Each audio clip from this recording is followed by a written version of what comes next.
नमस्कार, आप देख रहे हैं न्यूज़24। मैं हूं आप सभी के साथ विपनेश माथुर और 2 बजे की बुलेटिन की शुरुआत कर रहे हैं इस वक्त की बड़ी खबर के साथ। कपिल सिब्बल ने राज्यसभा के लिए नामांकन भरा है और इस दौरान समाजवादी पार्टी के अध्यक्ष अखिलेश यादव उनके साथ मौजूद रहे, यानी साइकिल पर सवार हो गए हैं कपिल सिब्बल। नामांकन के बाद सिब्बल ने कहा कि मैं कांग्रेस का नेता था लेकिन अब नहीं हूं। समाजवादी पार्टी के समर्थन से उन्होंने निर्दलीय प्रत्याशी के रूप में नामांकन भर दिया। ये देखिए नामांकन की तस्वीरें। उन्होंने कांग्रेस की सदस्यता से 16 तारीख को इस्तीफा दे दिया था, यह भी जानकारी दी गई। कपिल सिब्बल के साथ अखिलेश यादव मौजूद थे, ये तस्वीरों में आप देख सकते हैं, और समाजवादी पार्टी के अन्य बड़े नेता। उन्होंने कहा है कपिल सिब्बल ने साफ तौर पर कि मैं कांग्रेस का नेता था, अब नहीं हूं। अब वो साइकिल पर सवार हो चुके हैं। समाजवादी पार्टी की तरफ से राज्यसभा सांसद के लिए उन्होंने नॉमिनेशन फाइल कर दिया है, लेकिन कांग्रेस पार्टी के कद्दावर नेता समाजवादी पार्टी में शामिल हुए हैं। ये कांग्रेस के लिए झटके के रूप में ही देखा जा रहा है। और कपिल सिब्बल ने क्या कुछ कहा, वो बयान आपको सुनवाते हैं। यहाँ जो नॉमिनेशन फॉर्म जो मैंने भरा है वो निर्दलीय का भरा है। अच्छा, निर्दलीय का भरा? निर्दलीय का भरा है, इंडिपेंडेंट का भरा है। और मैं आभारी हूँ अखिलेश जी का कि उन्होंने मेरा समर्थन दिया है। As an independent, I'll be going to the Rajya Sabha after scrutiny and everything is in order. I am deeply grateful to Akhilesh ji. I also wish to convey my gratitude to Azam Khan for the support that he has given me. विपक्ष में रह के हम एक गठबंधन बनाना चाहते हैं, सभी का गठबंधन, ताकि हम मोदी सरकार का विरोध करें। हम चाहते हैं कि 2024 में एक ऐसा माहौल बने हिंदुस्तान में कि मोदी सरकार की जो खामियां हैं वो जनता तक पहुंचाई जाएं, और हम इसका प्रयास करेंगे। मैं खुद इसमें अपना इसका प्रयास करूंगा। मैंने दे दिया है 16 मई को मैंने कांग्रेस पार्टी से त्याग पत्र दे दिया है। 16 मैंने त्याग पत्र दे दिया। कपिल सिब्बल चुनाव में जिन को सदस्य बनाना है पार्टी को, बहुत जल्दी वो लोग नामांकन कर देंगे। आज कपिल सिब्बल जी ने किया है, वो समाजवादी पार्टी के समर्थन से राज्यसभा में जा रहे हैं। पहला नॉमिनेशन हुआ है। इस तरह पार्टी की तरफ से 2 और जा सकते हैं, बहुत जल्दी उनका भी नॉमिनेशन हो जाएगा। तो निर्दलीय पर्चा भरा है समाजवादी पार्टी के समर्थन से। कपिल सिब्बल अब कांग्रेस छोड़ चुके हैं। मानस श्रीवास्तव इस वक्त हमारे साथ मौजूद हैं। मानस, उत्तर प्रदेश में सियासी हलचल है। कपिल सिब्बल के इस तरीके से कांग्रेस छोड़कर समाजवादी पार्टी के समर्थन से पर्चा दाखिल किया राज्यसभा सांसद के लिए।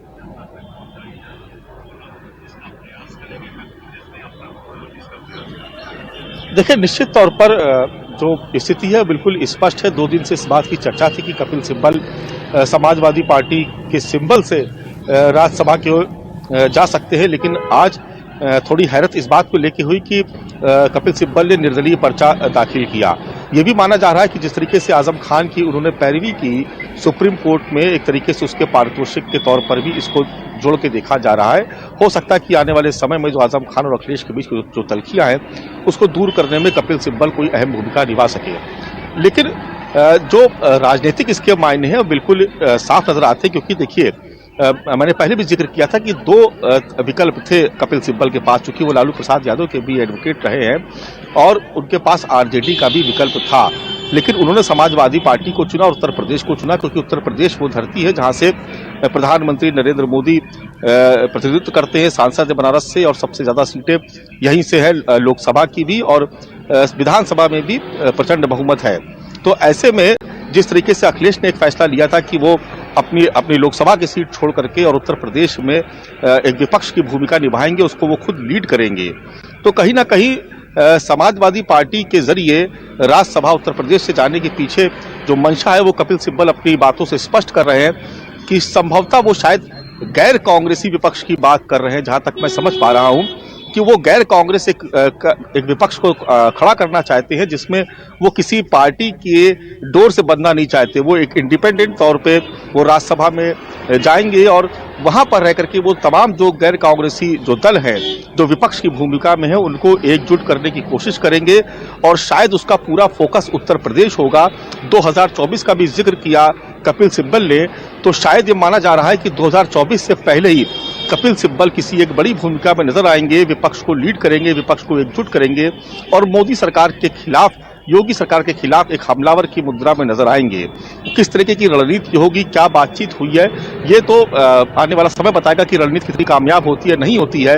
लेकिन अगर इस पूरे परिदृश्य को हम अगर बारीकी से देखें और उसका विश्लेषण करें तो स्थिति बिल्कुल साफ तौर पर नजर आती है कि उत्तर प्रदेश की धरती को चुनने का मतलब है कि भारतीय जनता पार्टी को उत्तर प्रदेश में कमजोर करने की किसी रणनीति पर बात चल रही है। अखिलेश यादव उसमें एक भूमिका में होंगे और उनका साथ कपिल सिब्बल देंगे, जो शायद दूसरे दलों से भी बातचीत करके एक मजबूत विपक्ष उत्तर प्रदेश में या यूं कहें कि देश में खड़ा करने की कोशिश कर रहे हैं। लेकिन यहां पर सवाल ये उठ रहा है मानस कि अखिलेश यादव उनके साथ हैं और पार्टी के बड़े सीनियर लीडर भी उनके साथ हैं, और लेकिन वो इंडिपेंडेंट पर्चा दाखिल कर रहे हैं। क्यों ये खुलेआम ऐलान नहीं किया कि वो समाजवादी पार्टी के सिंबल से भी पर्चा दाखिल कर सकते थे, पार्टी ज्वाइन कर सकते थे? ऐसा क्यों हुआ है?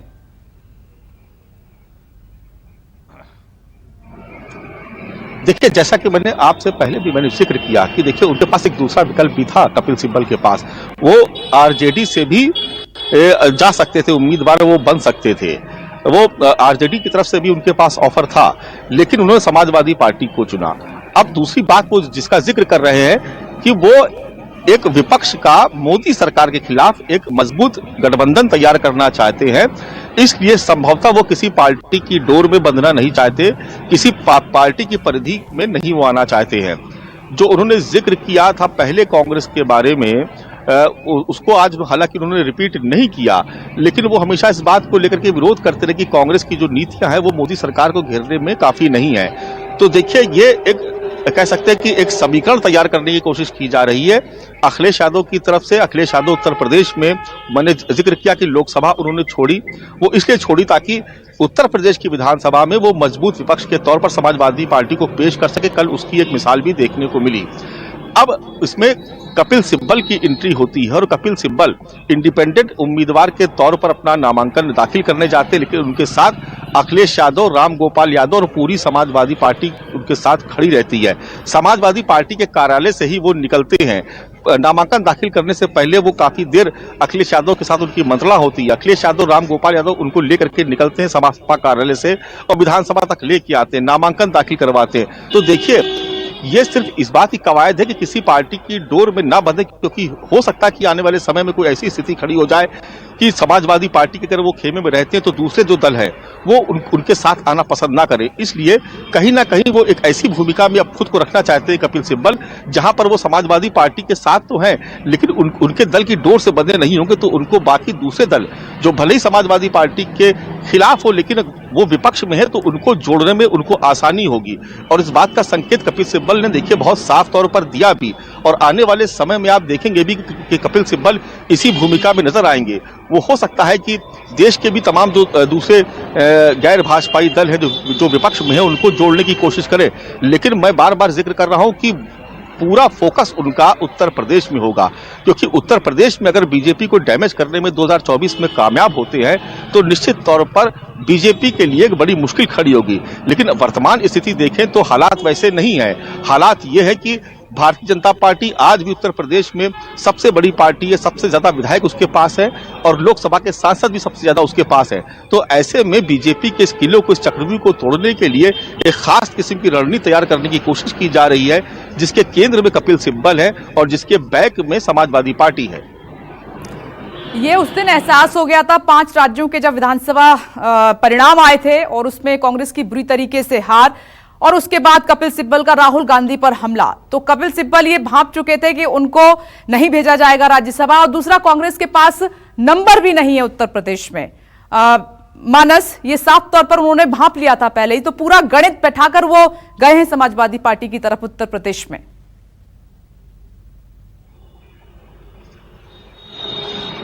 देखिए, बिल्कुल निश्चित तौर पर पूरा गणित बैठाने के बाद ही वो गए, क्योंकि वो जानते हैं कि देखिए बहुत सारे ऐसे कद्दावर नेता हैं जो जिनकी जो इस बार राज्यसभा में नहीं जा पाएंगे। बहुत सारे ऐसे विधान परिषद सदस्य जो नहीं जा पाएंगे। एक नाम का मैं जिक्र करूं तो सतीश चंद्र मिश्रा, जो कई वर्षों से लगातार राज्यसभा जाते रहे बसपा के कोटे से, इस बार उनकी वो स्थिति नहीं है कि वो राज्यसभा जा सके। कांग्रेस की उत्तर प्रदेश में वो स्थिति नहीं है, लिहाजा समाजवादी पार्टी एक बेहतर विकल्प था और समाजवादी पार्टी को भी किसी ऐसी ही शख्सियत की तलाश है जो उनकी पार्टी में से जुड़ करके समाजवादी पार्टी को मजबूत कर सके।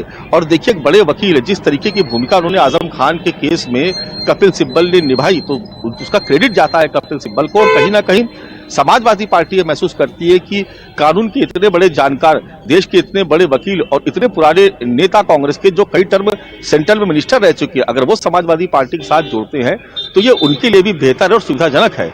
तो निश्चित तौर पर यह मंथन कई दिनों से चल रहा था। देखिए, अगर जरूरत कपिल सिब्बल की है तो जरूरत समाजवादी पार्टी की भी है। तो दोनों मिल करके कुछ ऐसी रणनीति पर काम करने की कोशिश कर रहे हैं कि भले ही निर्दलीय उम्मीदवार के तौर पर आज कपिल सिब्बल को पर्चा दाखिल करवाया गया, लेकिन समाजवादी पार्टी ने यह दिखाने की कोशिश की कि ये भले ही निर्दलीय है, लेकिन ये है हमारे ही और हमारे साथ ही खड़े रहेंगे। जी बिल्कुल, यानी कि मानस 31 से अखिलेश यादव में 2 निशाने यहां पर साथ दिए हैं। दिल्ली में एक मजबूत चेहरा भी उनको मिल गया है। शुक्रिया आपका।